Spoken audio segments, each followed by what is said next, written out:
What if I told you a woman was paid the equivalent of 140 pounds of pure silver, enough to buy a small kingdom, to seduce and destroy the strongest man who ever lived? And she did it in one night with a pair of shears. This is the true story of Delilah's 5,500 silver pieces. 5 Philistine rulers came to her secretly. Samson had been terrorizing their people for years, killing thousands, burning crops, destroying armies. No weapon could touch him. No chains could hold him. "Find out his secret," they said. "Each of us will give you 1,100 pieces of silver."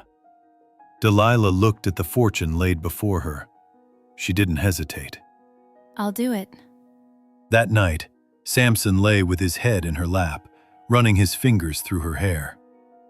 My love, Delilah said softly. tell me, where does your strength come from? How could anyone overpower you? Samson smiled, half asleep. Tie me with 7 fresh bowstrings that haven't been dried. Then I'll be as weak as any other man. Later, while he slept, Philistine soldiers waited in the next room. Delilah tied him carefully with the bowstrings. Samson! The Philistines are here! He snapped the bowstrings like thread and drove the soldiers away, laughing. Days passed. She tried again. You made a fool of me! She pouted. You lied to me! Please, tell me the truth. How can you be tied up? New ropes, He said. ones that have never been used. She tied him with new ropes, and she called the soldiers again. Samson! The Philistines are upon you! He snapped the ropes off his arms like cobwebs. She waited a week before asking again, her voice sharper now. You've mocked me twice. You say you love me, but you won't share your secret. How can you be subdued? He sighed. Weave the 7 braids of my head into the fabric on a loom. Pin it tight. While he slept, she wove his hair into the loom, hammering the pin deep. Samson!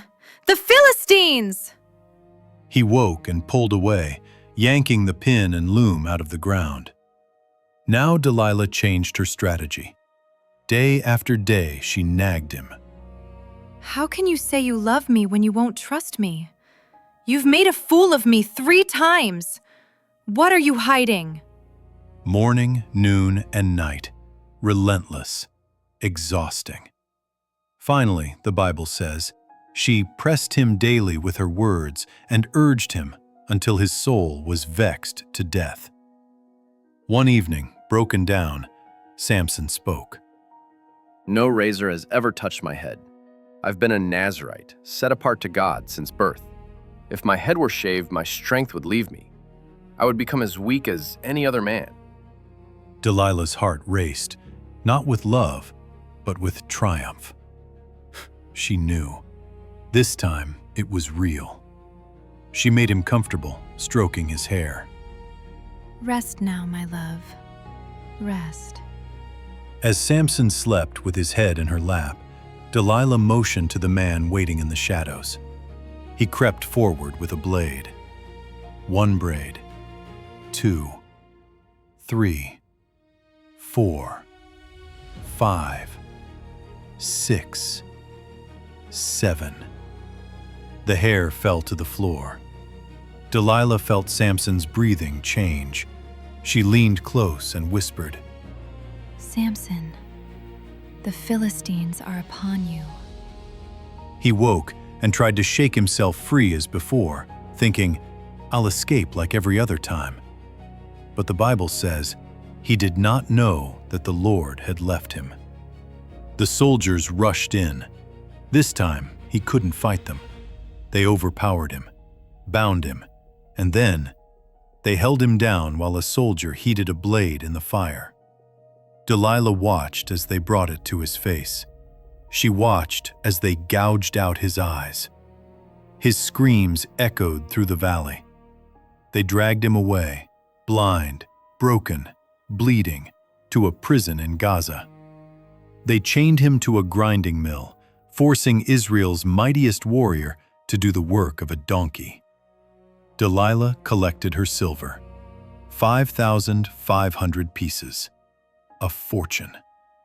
But in the prison, something was happening that no one noticed. Weeks turned to months. In the darkness of his cell, Samson's eye sockets healed into empty, scarred hollows. His massive hands pushed the grinding stone in endless circles. But slowly, so slowly, something else was growing. His hair. And in the temple of Dagon, the Philistines were planning their greatest celebration yet. A celebration where they would parade their captured enemy before thousands. A celebration where Samson would stand between two pillars. But would a blind, broken slave still have one final prayer left in him? Samson's tragedy teaches us that compromise happens gradually, not all at once. He didn't lose everything in one moment. He lost it in small steps. First, he trusted the wrong person. Then he stayed in a dangerous relationship despite 3 clear warnings. Finally, worn down by constant pressure, he gave up the one thing he should have protected. The Bible says he didn't know God had left him. That's the most chilling part. He thought he still had his strength. He'd gotten away with it before, so why not again? The lesson? When you keep flirting with destruction, eventually it stops being a game. Your enemies don't give up. They just wait for you to let your guard down one more time. But there's hope in this story too. Even when Samson was blind, enslaved, and broken, stripped of everything, God still heard his final prayer. Redemption is possible even after catastrophic failure. The warning is clear. Don't wait until you're grinding grain in a prison to realize what you've lost.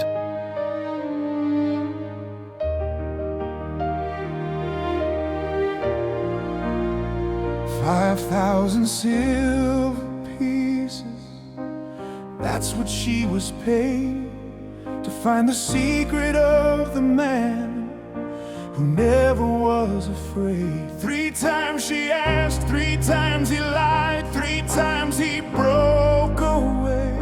But constant pressure wears you down. He gave himself that day. When you compromise in inches, you fall in miles, trading sacred promises for temporary smiles. He didn't know the Lord had left, thought his strength remained. The tragedy of Samson, the cost of trust betrayed.